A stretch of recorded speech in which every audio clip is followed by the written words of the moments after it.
When markets get choppy, what's the first thing everyone says? Stay calm, stay diversified, just cope, right? But what if that's just playing defense? What if there's a better way? Today we're diving into a really radical idea, a strategy that doesn't just put up with uncertainty, it actually uses it as fuel. So let's be real. In the markets we're seeing today, is that old advice, stay calm and diversified, is that really enough anymore? Is that a strategy for winning? Or is it just a strategy for not losing too badly? It's a huge question, and we're going to explore a pretty powerful alternative. All right, first up, let's talk about what I'm calling the old playbook. This is the stuff most of us were taught. That traditional defensive mindset that's all about just weathering the storm, not actually winning the race. Okay, so check this out. This really lays it all out. On one side, you've got the old playbook, coping. It's like you're in a defensive crouch, just trying to reduce fear. But the problem is, it leaves your portfolio pretty fragile. Now, look at the new paradigm, compounding. This is about building real structural strength. It's about harnessing volatility, not hiding from it. It's a completely different game, a total flip in perspective. Okay, so if coping is the problem, then what's the answer?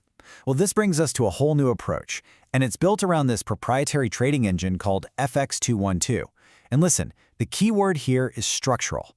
This isn't about you trying to change your emotions or your behavior. It's about fundamentally re-engineering the engine inside your portfolio. And this right here, this is the big idea. The goal isn't just to cope with all that uncertainty. No way. It's to harness it. Think about that for a second. Instead of market chaos being this headwind you're fighting against, what if it could become the wind in your sails, pushing you forward? So you're probably thinking, okay, that sounds great, but how on earth is that even possible? Well, to get it, we've got to look under the hood. We're going to deconstruct the core tech that makes this whole thing run, a concept called engineered convexity. Now, engineered convexity, it's not some crystal ball trying to predict the markets. It's way smarter than that. Think of it as a design principle.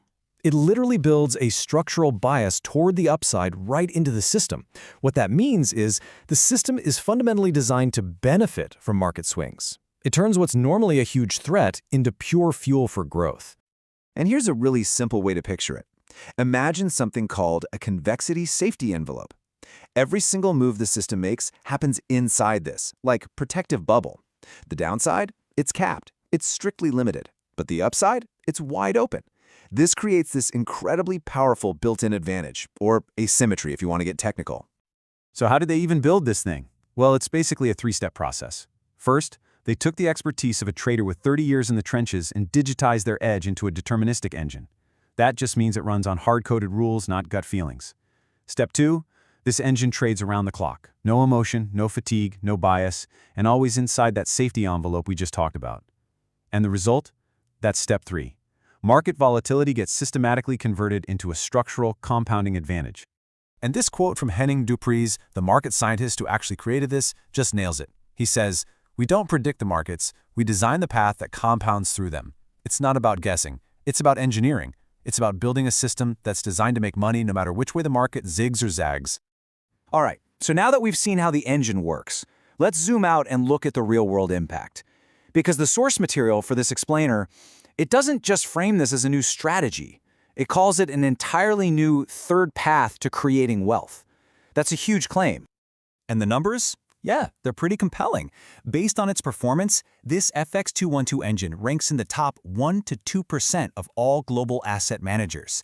And get this, that's on an unleveraged basis, which for anyone who cares about risk is a really, really big deal. So this isn't just some cool theory. It's a proven, high-octane engine. Okay, so this is probably the boldest claim of the whole thing. For ages, there have been basically two legendary paths to creating massive wealth. You've got the first path, which is pure mathematical compounding, like Renaissance Medallion. Then the second path, capital allocation compounding, which is what Berkshire Hathaway perfected. The argument here is that Affinio 212, the firm that built this, has created a third path with its FX212 engine, structural compounding. It's achieved by taking human expertise, digitizing it, and engineering that convexity right into the system's DNA. So what does all this third path, actually mean for your portfolio? This is where the rubber meets the road. We're talking about fundamentally changing your relationship with the market, turning these forces you used to see as enemies into your most powerful allies. All right, let's wrap this up with the key takeaways. What should you really remember from all this? First, the system is designed to turn time, volatility, and uncertainty into your friends. In fact, it gets stronger with uncertainty. The longer it runs, the better it compounds. But maybe the most important point is about control. This isn't some fund you just throw your money into. No, it's delivered as infrastructure that you plug into your own setup. That means you keep full control over your capital. You're adding a totally new, non-correlated revenue stream that creates alpha by design, not by trying to guess the future. So I want to leave you with this one question. The old playbook, it taught us all to be afraid of market uncertainty. But this new way of thinking asks something completely different. What if your portfolio's single greatest threat could actually be engineered to become its greatest strength?